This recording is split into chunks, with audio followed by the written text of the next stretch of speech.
नमस्कार, स्वागत है आपका टीवी 24 नेटवर्क में और मैं हूं अजय सिन्हा।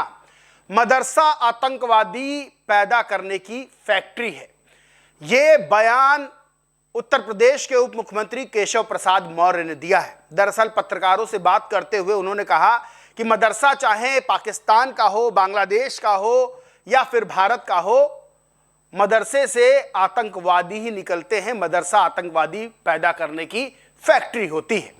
अब ये जो बयान है, ये बयान उत्तर प्रदेश के राजनीतिक गलियारों में वाद विवाद का विषय बन गया है। इस बयान को लेकर चर्चा शुरू हो गई है और मौलानाओं का भी बयान सामने आने लगा है।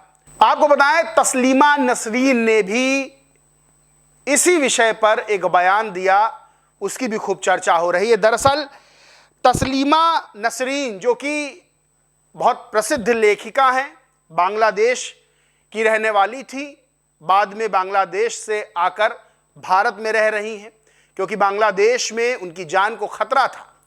तस्लीमा नसरीन पश्चिम बंगाल पहुंची कई सालों बाद। जब टीएमसी सत्ता से हटी, बीजेपी सत्ता में आई, तो बांग्लादेश पहुंचती हैं और एक प्रेस कॉन्फ्रेंस के दौरान कहती है मदरसे सिर्फ जिहादी पैदा करता है। केशव प्रसाद मौर्य चूंकि राजनीतिक व्यक्ति हैं, उनका बयान आना और बयान के बाद चर्चा शुरू हो जाना कि आखिर इस तरह का बयान क्यों आया। आपको बताएं कि आज यूपी कैबिनेट में एक बड़ी मुहर लग सकती है एक बड़े फैसले पर। दरअसल मदरसे में जो डिग्री होती है यूजी और पीजी की, उस पर रोक लगाई जा सकती है और सिर्फ इंटर तक की पढ़ाई मदरसों में होगी। यह फैसला लिया जा सकता है। अब इस बीच बयान आना केशव प्रसाद मौर्य का और उनका कहना कि मदरसे आतंकवादी पैदा करने की फैक्ट्री है, यह बयान चर्चाओं में है। और इस पर मौलाना शहाबुद्दीन रजवी बरेलवी का बयान, जो कि ऑल इंडिया मुस्लिम जमात के राष्ट्रीय अध्यक्ष हैं, उनका बयान सामने आया है।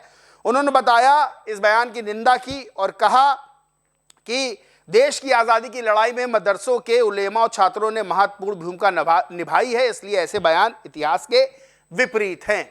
यानी ये बयान जो है अब चर्चा का केंद्र बन गया है।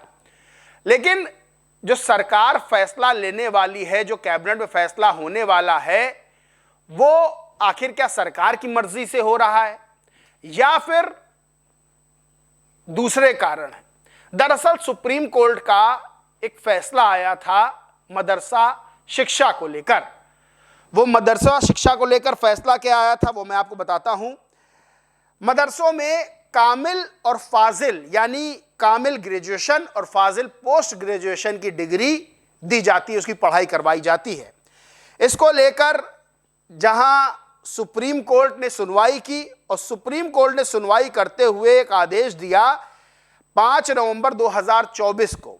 अंजुल कादरी और अन्य बनाम भारत संघ मामले में सुप्रीम कोर्ट ने कहा था कि बिना विश्वविद्यालय अनुदान आयोग यानी यूजीसी, यूनिवर्सिटी ग्रांट कमीशन की गाइडलाइन को फॉलो किए बिना इस तरह के जो कोर्स चल रहे हैं वो बंद होने चाहिए।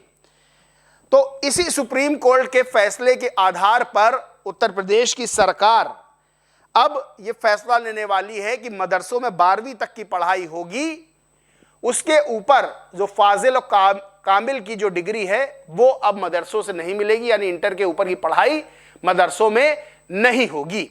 यह मुद्दा राजनीतिक होता जा रहा है। दरअसल इससे पहले चाहे वक्फ संपत्ति वाला मामला हो, चाहे अब यह मदरसों वाला मामला हो, बीजेपी और विपक्ष इन मामलों पर आमने सामने रहे हैं और 2027 में चुनाव होना है। 2027 के चुनाव से पहले उत्तर प्रदेश में ये जो विषय है मदरसा शिक्षा को लेकर, ये एक बड़ा मुद्दा बन सकता है। उत्तर प्रदेश में लगभग 17% की आबादी मुस्लिम आबादी है और ये जो मुस्लिम आबादी है ये विपक्ष के साथ खासतौर से मानी जाती है, समाजवादी पार्टी और कांग्रेस के साथ। वहीं बीजेपी को बहुत कम प्रतिशत में वोट मुस्लिम्स का मिलता है। ज्यादातर मुस्लिम बीजेपी के विरोध में ही नजर आते हैं। ऐसे में ये जो 17% के आसपास का वोट बैंक है, इसको और अपनी तरफ मजबूती से जोड़ने के लिए, चाहे वो समाजवादी पार्टी हो चाहे कांग्रेस हो, ये इस मुद्दे को उठाएंगे जरूर और इस मुद्दे पर बीजेपी को घेरेंगे जरूर। बीजेपी को पता है कि अगर वो इस तरह का फैसला लेती है तो उससे उसे बहुत ज्यादा नुकसान नहीं होना है, बल्कि फायदा ही होता हुआ नजर आएगा, क्योंकि एक बड़ा बहुसंख्यक वोट और मजबूती से बीजेपी के साथ जुड़ेगा। लेकिन इस मुद्दे पर सरकार को, बीजेपी को विपक्ष का सामना जरूर करना पड़ेगा, क्योंकि ये 17% के लगभग जो वोट बैंक है उसका सवाल है। खैर, केशव प्रसाद मौर्य का जो बयान है वो बेहद चर्चा में है और केशव प्रसाद मौर्य के बाद जिस तरह से मौलाना शहाबुद्दीन बरेलवी का बयान आता है तो साफ पता चलता है कि इस फैसले से एक बड़ा तबका वो खुश नहीं है।